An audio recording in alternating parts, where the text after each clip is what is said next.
Olá a todos, olá a todos. Meu nome é Felipe Magalhães, eu sou professor universitário e hoje eu estou aqui mais uma vez a convite do PAAP da UFC para a gente conversar um pouco sobre um assunto super atual, né, relacionado à educação, que é a educação híbrida.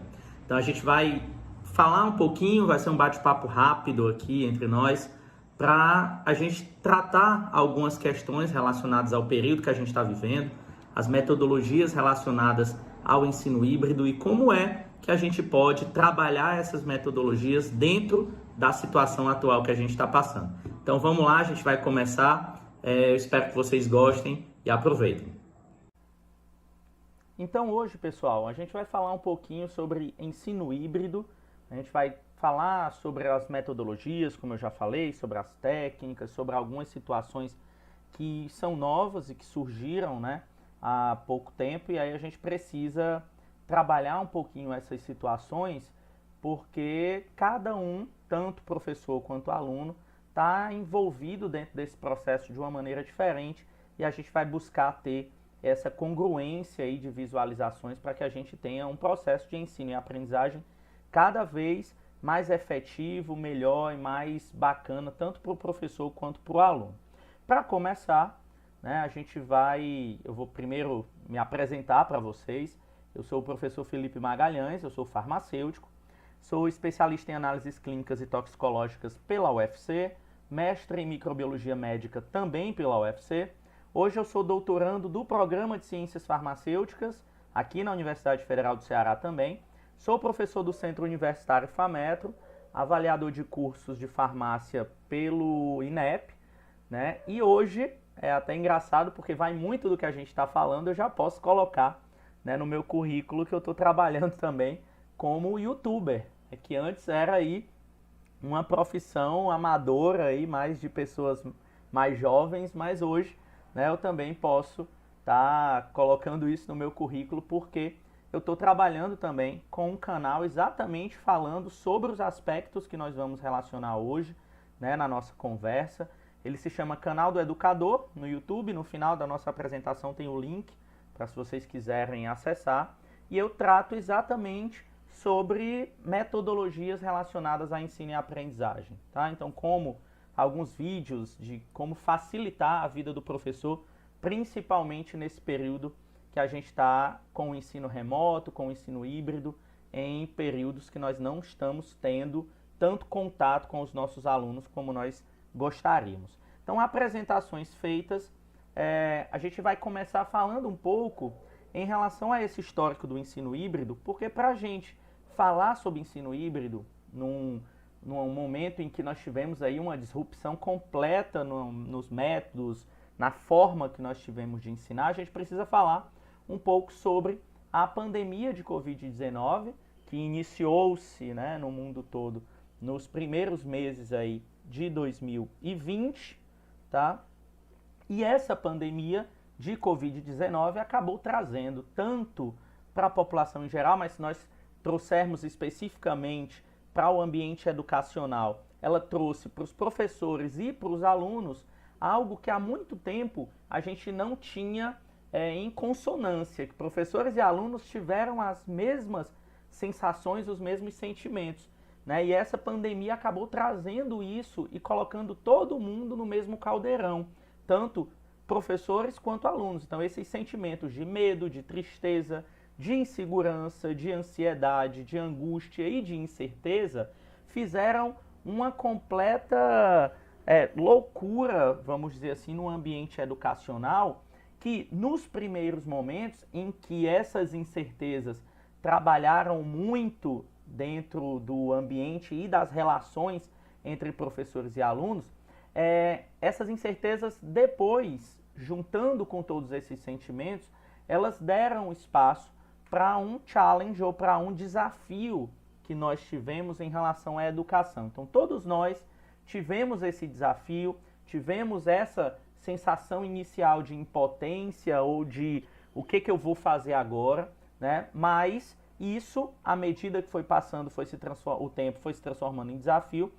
Por quê? Porque esse desafio que surgiu, eu vejo muito, e aí eu trabalhei isso inclusive em um livro que a gente escreveu junto com o pessoal da Universidade Federal de Roraima, eu falei um pouquinho que na minha visão como docente, eu senti um pouco como se a prática docente atual, a partir do momento em que a pandemia de Covid-19 ela surgiu, eu senti um pouco como uma mistura de teorias, para quem conhece, né, Joseph Schumpeter, que foi um cientista que falava muito sobre os processos de administração e falava que as ondas de inovação elas se davam em espaços cada vez mais curtos de tempo, né? Então a gente tinha aí ondas de inovação que a cada vez que essas ondas iam chegando, a diferença de tempo entre uma e a outra, ela se tornava mais curta esse período de tempo. Parece que foi uma mistura dessa teoria de ondas de inovação de Schumpeter com Paulo Freire, em que falava sobre a relação do diálogo entre professores e alunos, objetivando a formação, né, daquele aprendiz ativo, e isso fez com que nós tivéssemos que ter de um mês para o outro, praticamente, uma mudança completa na nossa forma de ensinar, os alunos na forma de aprender, em relação à formação de um aprendiz ativo, já que nós, naquela visão centralizadora que o professor sempre teve nos métodos antigos, tanto que nossas salas de aula físicas, né, a estrutura ela já é feita para que o professor seja o ponto focal, ou seja, o ponto central do ensino, a partir do momento que nós temos um palco ali na frente, né, o professor sempre está acima dos outros.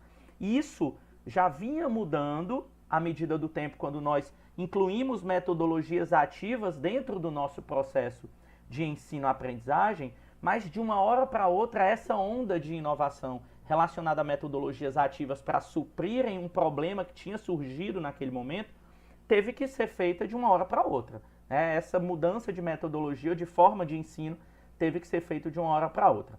E aí, dentro do processo da educação, a pandemia de Covid-19 trouxe para a evidência o que já vinha sendo estudado, há muitos anos, mas que era ainda um problema no corpo docente e nos alunos, principalmente quando nós falamos da educação brasileira, que eram as tecnologias digitais de informação e comunicação, mais conhecidas como TDIC. Essas tecnologias digitais de informação e de comunicação, elas tentam trazer, quando nós falamos em sala de aula, quando nós trabalhamos com educação, elas tentam trazer uma forma de se ensinar que trabalha muito com uma cooperação de alta interação. O que isso significa? A gente tenta tirar aquele foco do professor de mão única, como uma via de mão única, onde o professor muitas vezes trabalha com um modelo que mais parece uma palestra do que com um processo interativo entre professores e alunos, e a gente passou a ter que ter uma relação mais igualitária, mais próxima do aluno, ouvindo também o que aquele aluno tem para nos falar no trabalho e na construção de novas ideias educacionais. E quando nós trazemos essa cooperação de alta interação para o ambiente também, que nós incluímos a virtualidade dentro desse processo educacional, a gente tem que ter essa interação no ensino presencial, mas tanto quanto no ensino virtual. A gente tem que tirar da imaginação que tecnologias digitais de informação e comunicação dentro do ambiente educacional, ela é aquela aula, por exemplo, em que o professor grava uma videoaula sem a interação com os alunos, somente de sentido único, fornece um ambiente virtual para aquele material ser adicionado e depois daquele ponto, o aluno ele não tem mais nenhum tipo de interação com o professor. É somente a via de assistir aquele material que foi gravado e tentar compreender da maneira como cada um vai entender vendo aquele vídeo, que podem ser de maneiras completamente diversas e diferentes. Principalmente quando nós trabalhamos com situações em que, quando nós trabalhamos em ensino superior, a gente sabe que nós temos situações que são muito subjetivas e que precisam ser trabalhadas, e situações mais objetivas. E essa divergência de compreensões, essa diferenciação de compreensões, a gente pode ter muito nessas questões em que a subjetividade ela está dentro do processo de ensino-aprendizagem também, como, por exemplo, na área da saúde, a gente trabalha com bioética. E aí, se eu for comentar sobre bioética com os alunos, a subjetividade ela vai estar muito em evidência, né? Então, essa cooperação de alta interação significa que não é somente o professor estar presente ali na gravação, naquele primeiro momento, jogar aquele material para o aluno e depois o professor desaparece, sai também do protagonismo que deve ser compartilhado com esse aluno. E um ponto muito importante que a gente precisa tratar quando nós estivermos falando sobre essas tecnologias é o planejamento das estratégias. Então, nós temos que ter a humildade e a compreensão de que não são todas as estratégias em que nós tivemos um sucesso no ensino presencial que elas vão funcionar da mesma forma ou que elas vão funcionar no ensino híbrido ou no ensino à distância.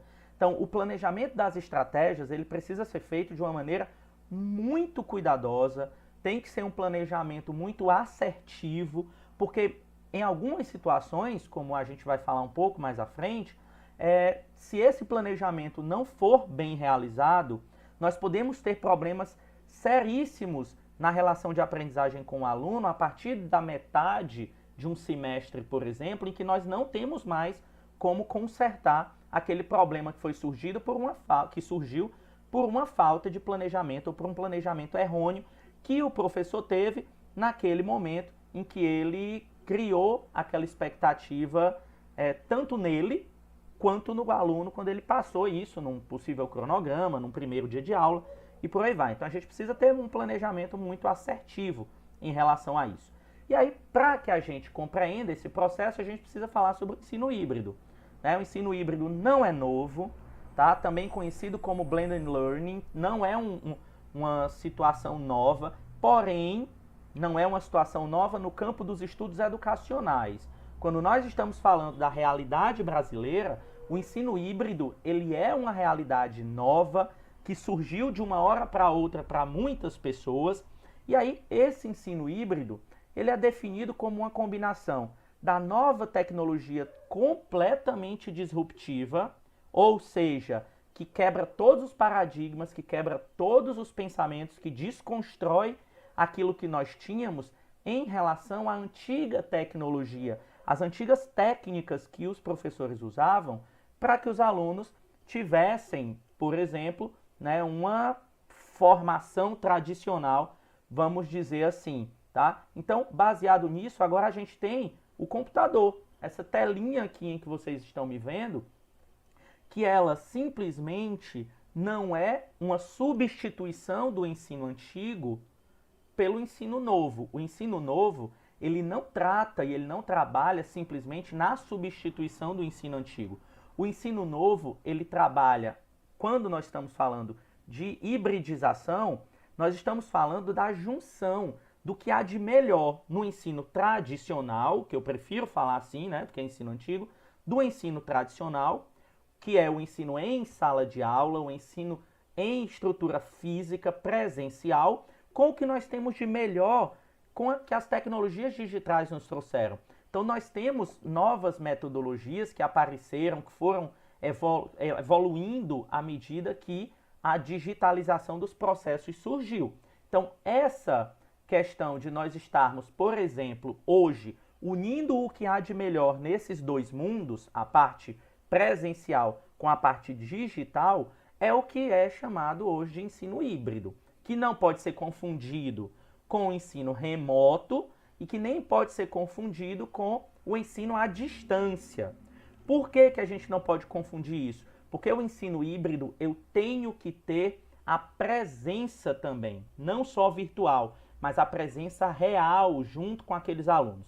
No ensino à distância, eu tenho principalmente atividades assíncronas, ou seja, aquelas em que o aluno e o professor estão em tempos distintos, o professor criou gravações, materiais, forneceu algo para aquele aluno, né, que ele vai utilizar nos seus estudos, e o aluno ele tem um tempo que é dele para começar a trabalhar sobre aquele conteúdo, inclusive com um assunto relativamente, uma metodologia relativamente conteudista, tá? Mas a gente consegue também trabalhar por competências no ensino à distância. Mas essa questão assíncrona, ela está bem presente. Enquanto no ensino remoto, a gente tem principalmente as atividades de modo síncrono, ou seja, uma aula ao vivo, um material em que o professor tem um chat que ele pode interagir com aqueles alunos virtualmente, no momento em que as coisas estão acontecendo. Porém, nós também temos situações assíncronas que podem acontecer, mas no ensino remoto a gente tem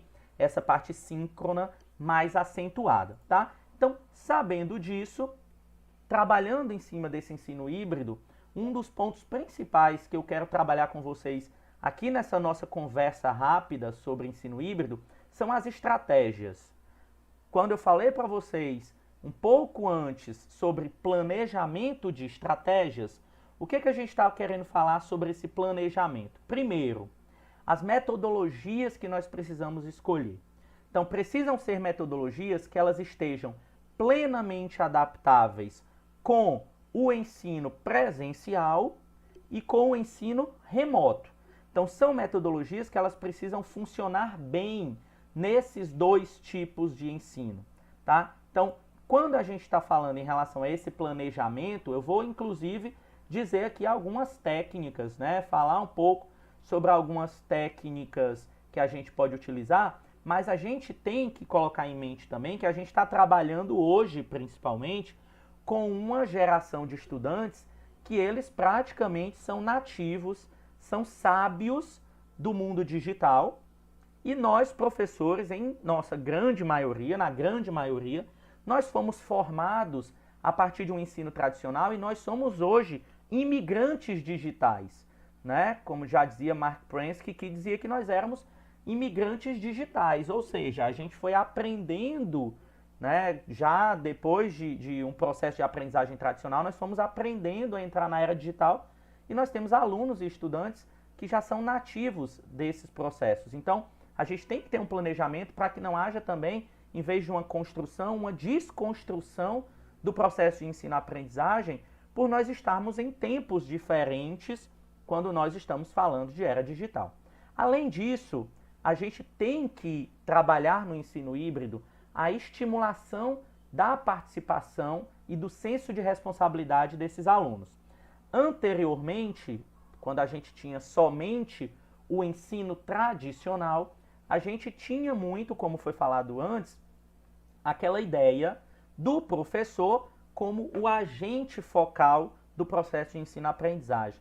Então, o aluno, ele via, numa forma de palestra, uma aula em que o professor jogava as informações que ele devia captar, ligar a anteninha parabólica dele ali dentro da sala de aula. Nós todos sabemos que uma antena parabólica que é muito sensível a perder o foco, né, a perder ali aquela linha de raciocínio, nós jogávamos essas mensagens, essas informações para essa antena parabólica dos alunos e eles tentavam captar o máximo que conseguiam. E aí eu não vou entrar, né, nesse assunto, não vou objetivar muito, não vou especificar muito, mas a gente já viu aquele percentual, né, de aprendizagem que os alunos têm quando a gente está trabalhando com o ensino somente visual, auditivo, quando ele estuda, quando ele entra de cabeça nas metodologias ativas.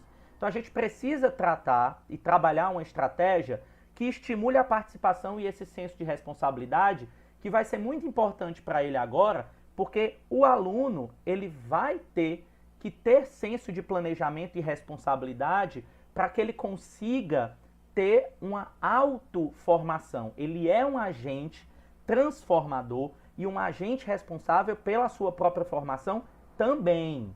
Então, hoje, no ensino híbrido, a gente tem metodologias em que o aluno ele tem que se planejar e ele é o responsável pelo aprendizado também. Se ele não adquire esse senso de responsabilidade, ele não consegue acompanhar, né, a formação do processo de competência que nós desejamos, tá? E além disso, a gente tem que gerar com aquele aluno um produto que ele seja atrativo para os olhos do aluno. A gente tem que fazer com que o aluno ele perca aquela ideia de que todos os trabalhos, todos os produtos que o professor passa para ele fazer, depois que são entregues, esses produtos são simplesmente descartados e são simplesmente jogados no lixo. Aquela ideia que a maioria dos alunos tem, muito também por culpa dos professores, e a gente precisa fazer essa meia-culpa, de que o trabalho dele não serve para nada, foi só simplesmente para que ele tivesse um trabalho, né, e valesse uma nota, e aquele trabalho não seria passado para frente, tá? Aqui, não, a gente precisa fazer com que o aluno ele consiga visualizar que o que ele fez é de serventia, vai servir para alguma coisa, tem um objetivo maior no final desse processo, tá? Então, isso são 3 pontos fundamentais que a gente tem que trabalhar dentro do ensino híbrido. Por quê? Porque nesse ensino híbrido a gente vai mesclar essas estratégias de ensino offline com estratégias digitais. A gente vai ter que trabalhar a possibilidade de personalização do ensino. Isso é fundamental para que a gente compreenda, porque hoje nós temos uma diversidade cada vez maior de estudantes com necessidades de aprendizagens diferentes. A gente vai ter que colocar o aluno como protagonista da aprendizagem dele. A gente vai ter que transformar o nosso papel. Então, o papel do professor hoje, ele passa de um simples transmissor para um mediador do conhecimento. Então, juntando todos esses processos, é que nós temos, né, hoje a tentativa de fazer com que esses 3 pontos que vocês estão vendo aí na tela, que eles funcionem de maneira totalmente amigada uma com a outra, tá? De maneiras amigáveis, para a gente não transformar também o nosso ensino híbrido naquela situação em que nós estamos vendo hoje muitos professores reclamando de que o aluno ele entra dentro de uma sala digital, né, no nosso ensino digital, quando a gente não está de forma presencial, somente para dar a presença. E ele liga ali, entra naquela sala virtual, desliga a câmera, a gente não sabe se o aluno está lá, a gente não sabe se o aluno está prestando atenção, se ele está com algum obstáculo que foi criado muitas vezes entre o professor e o aluno, para que ele consiga ter essa empatia, ter essa capacidade de percepção que o professor não está ali como um transmissor, e sim como um mediador do conhecimento. Então, por isso que a gente precisa ter muito cuidado nesses 3 pontos que estão sendo mostrados para vocês. E aí, eu vou citar aqui algumas metodologias e conversar um pouquinho sobre elas, para que a gente tenha, afinal de contas, uma troca de experiências aqui sobre esse ensino híbrido, que nada mais é do que exatamente isso, um teste, uma troca de experiências do que já funcionou, do que pode funcionar nesse ensino, que hoje a gente vai ter situações virtuais e situações presenciais de encontro com esses alunos. E dentro do processo do ensino híbrido e dessas metodologias, a gente pode começar, e na realidade, eu como professor, né, que já trabalho com essa área de educação virtual há algum tempo, indico para quem está começando nesse processo, é que a gente comece com metodologias que não vão ter uma grande disrupção inicial com a metodologia tradicional de ensino. Então, a gente vai utilizar metodologias que nós talvez até já conhecemos, já fazemos ou já fizemos, na realidade, nas nossas aulas tradicionais, presenciais, tá? Mas que elas tenham aí uma tendência também a partir para o mundo digital, como é o caso da sala de aula invertida, em que a sala de aula invertida é aquele primeiro modelo, né, que a gente trabalha para que o aluno ele consiga entender que ele tem uma responsabilidade sobre o processo de ensino-aprendizagem, né, onde o professor vai enviar previamente um material de aula para esses alunos que estão em casa. Esse material ele pode ser um vídeo, ele pode ser um outro formato de conteúdo que vai explicar o tema que você pretende abordar em sala de aula, né? E aí, quando esses alunos eles vão para o ensino presencial, quando eles vão para o nosso encontro presencial, eles já têm a munição relacionada ao que vai ser trabalhado. Então, todas essas informações que a gente vai trabalhar, o aluno ele já está municiado, ele já está munido dessas informações. E aí, nesse caso, a gente tem uma inversão aí do que a gente fazia no ensino tradicional, tá? Então, tem uma diferença do que se faz em sala e em casa. Então, nesse momento, os alunos eles vão começar a trabalhar o conteúdo sozinhos, e eles vão utilizar aquele espaço presencial e coletivo, também com a presença do professor, para tirar dúvidas, para fazer resoluções de atividade, para fazer aplicações práticas do conhecimento que ele adquiriu com o material prévio. Agora, é importante que o professor ele tenha um planejamento que relacione a sala de aula invertida a uma metodologia que o professor saiba que o aluno está fazendo.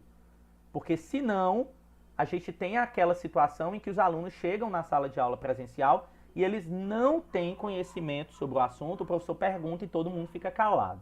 Tá? Então a gente tem que perceber isso. A gente também pode trabalhar outros modelos, também mais ou menos tradicionais, como é o caso do laboratório rotacional, onde os alunos eles vão sendo divididos em grupo, mas principalmente em 2 grupos principais. Nesse modelo é interessante que o professor ele tenha uma pessoa para ajudar, que pode ser um monitor, pode ser um outro professor, trabalhando juntos. E aí a gente divide esses 2 grupos, onde um grupo ele pode ficar em um ambiente virtual com o professor ao vivo, enquanto o outro grupo ele vai, por exemplo, para o laboratório junto com o monitor, tá? Também trabalhar de outra forma.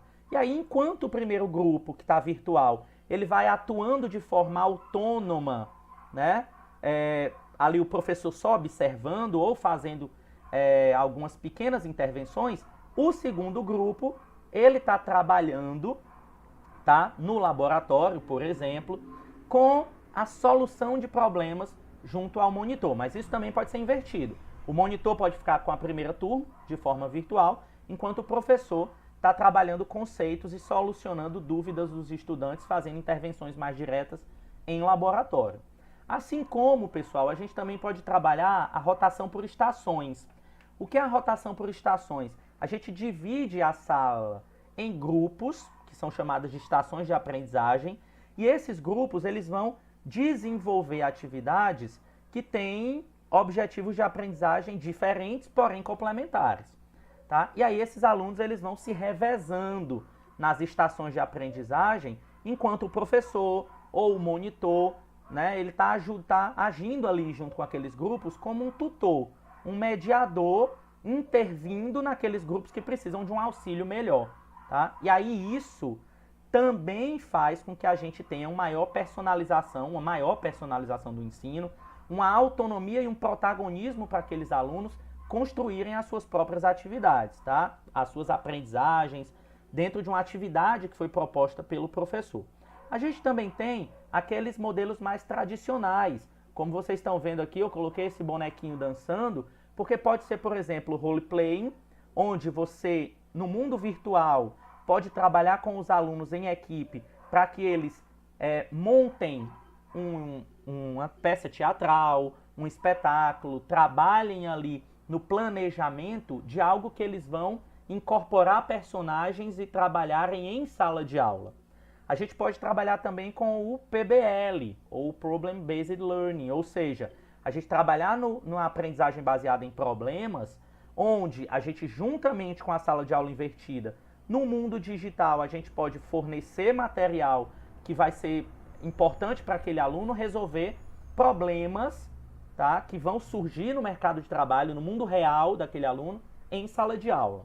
E a gente pode trabalhar com o Project Based Learning, que é a aprendizagem baseada em projetos, que ela demanda mais tempo. O professor ele tem que planejar a aprendizagem baseada em projeto, de preferência durante um período bem maior, talvez inclusive o semestre inteiro, onde o professor deve trabalhar um cronograma de atividades com esse aluno, que ele em casa vai ter que seguir esse cronograma se ele quiser que no final do semestre ele consiga apresentar um projeto que foi desenvolvido por ele e que pode, por exemplo, estar relacionado com aquela disciplina, está relacionado com o que o professor quer trabalhar. Um professor que quer trabalhar uma interdisciplinaridade que relacione meio ambiente e processos de saúde, né, estudos relacionados à saúde, ele pode pedir para que o aluno desenvolva um projeto junto à comunidade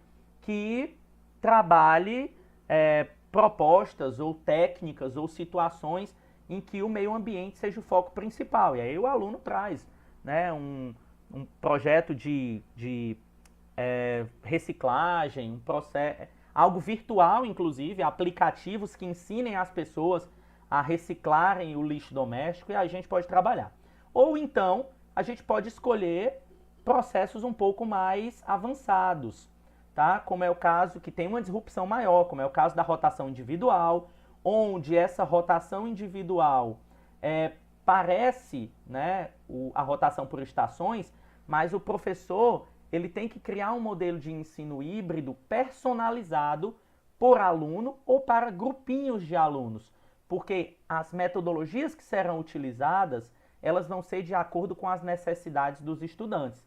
Então eu preciso planejar um roteiro mais individualizado, tá? Mas não necessariamente vai ser pessoa por pessoa.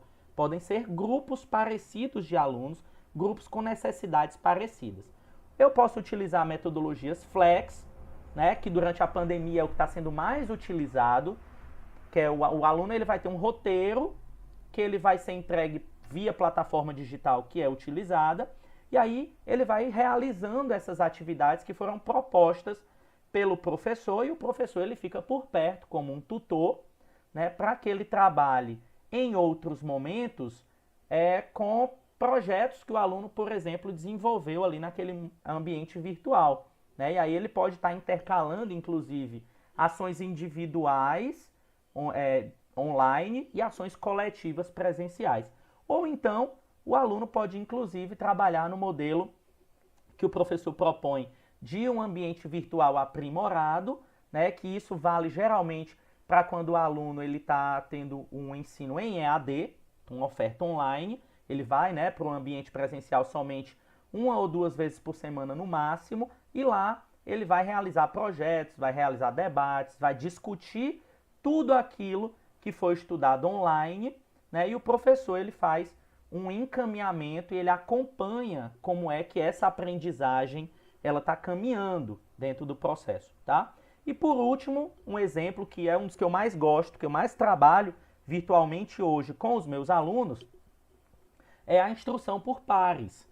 Que a instrução por pares ela tem a finalidade de alterar a dinâmica da sala de aula para que os alunos eles auxiliem uns aos outros, né, no entendimento de conceitos, e aí depois eles são conduzidos pelo professor no aperfeiçoamento do aprendizado por meio de questões dirigidas de modo objetivo. E é importante que na instrução por pares a gente tenha um feedback instantâneo do professor, tá? Então, como é que é feito esse feedback instantâneo? Eu vou mostrar para vocês primeiro como é que é feito, né, um esqueminha, tá? Que tem um blog que fez esse esqueminha aí, que é o Lyceum, que é muito bom, que ele diz o seguinte: o professor ele vai dar uma breve exposição do assunto que ele quer tratar e ele vai colocar numa plataforma online uma votação dos estudantes relacionados àquele assunto que foi explanado. E os estudantes eles vão observando, tá, o feedback daquele ponto. Como assim? Se o professor percebe que naquela questão os acertos eles foram menores do que 30%, o professor revisa aqueles conceitos. Então volta uma casa e a gente vai explanar novamente aquele assunto, dando uma revisada e uma aprofundada um pouco mais. Se a gente tem acertos entre 30% e 70% da turma, a gente pode, por exemplo, trabalhar tanto no modo online quanto no modo presencial a formação de pares de alunos, que aí vem a instrução por pares, para que aqueles alunos que acertaram, por exemplo, eles trabalhem no ensino, na ajuda, no auxílio dos alunos que erraram, tá? E aí depois a gente faz uma nova votação, um novo questionário, para a gente verificar a porcentagem de acertos acerca daquele assunto. Se nós temos naquela questão acertos maiores do que 70%, o professor faz uma explanação sobre aquele assunto, um pouco mais aprofundada, passa um pouco mais para frente e passa para o próximo tópico. Então, na instrução por pares, a gente tem inclusive, né, deixa eu mostrar aqui para vocês, deixa eu ver se eu tenho rapidinho aqui uma informação que a gente pode ter, por exemplo, alguns sites como o Mentimeter, tá? O Mentimeter, o aluno, aparece somente a questão para o professor, né? E o aluno, ele vai respondendo e à medida que ele responde, o percentual de cada questão vai aparecendo para o professor. Então o professor sabe se houve pequena quantidade de acerto, grande quantidade de acerto. A gente tem também o Google Formulários, que você pode fazer a questão no Google Formulários, pede para o aluno ir respondendo e você, ao vivo, de forma síncrona, vai vendo ali também o que o aluno está respondendo. E tem um dos mais utilizados no mundo todo, que é o Kahoot. O Kahoot, que também é um site que vocês podem dar uma olhada. O Kahoot, o aluno vai respondendo também e esse percentual vai aparecendo. Por último, também tem o Socrative. O Socrative é um site também que você pode fazer esses testes conceituais com os alunos e você vai vendo em tempo real como é que esses alunos estão se saindo, tá? E aí, pessoal, é importante a gente entender, finalizando só esse processo, que estudar em casa pode ser difícil, mas é possível. A gente tem como fazer com que o ensino híbrido ele seja um ensino relevante, que ajude a reforçar habilidades para toda a vida profissional daquele aluno ou também na vida pessoal, né, como gestão de tempo, energia, independência, tá? E pensamento criativo. Pensamento criativo que nós docentes também temos que demonstrar, nós também temos que trazer para a sala de aula, seja ela num ambiente virtual ou seja ela num ambiente presencial, tá? Ou nos dois, que é exatamente o que a gente está falando agora, tá? Então, muito obrigado por esse tempo que vocês tiveram para a gente conversar um pouquinho sobre o ensino híbrido, né? É um tempo curto, esse é a finalidade, esse é o objetivo, despertar para vocês o interesse no ensino híbrido, e aí vem também, né, a questão da autorresponsabilidade no aprendizado sobre esse tema. Aqui estão os meus contatos, caso vocês queiram, né, farmaceuticofelipe@gmail.com, se vocês quiserem me mandar um e-mail, fiquem à vontade. Minha rede social, o Instagram, @farmaceuticofelipe, e o canal no YouTube que eu falei lá no começo para vocês, youtube.com/Felipe Magalhães Prof. Vocês vão ter lá vários vídeos, tutoriais de como você, né, dar um passo à frente no seu estilo de docência, no seu modelo de docência, com novas estratégias, novas metodologias que vocês vão poder utilizar aí para toda a vida profissional de vocês, e eu tenho certeza que os alunos vão gostar muito. Então, um abraço, muito obrigado pelo espaço que o PAAP me deu aqui nessa conversa com vocês, tá? Muito obrigado a todos. Tenham todos aí um bom dia, uma boa tarde, uma boa noite e até a próxima.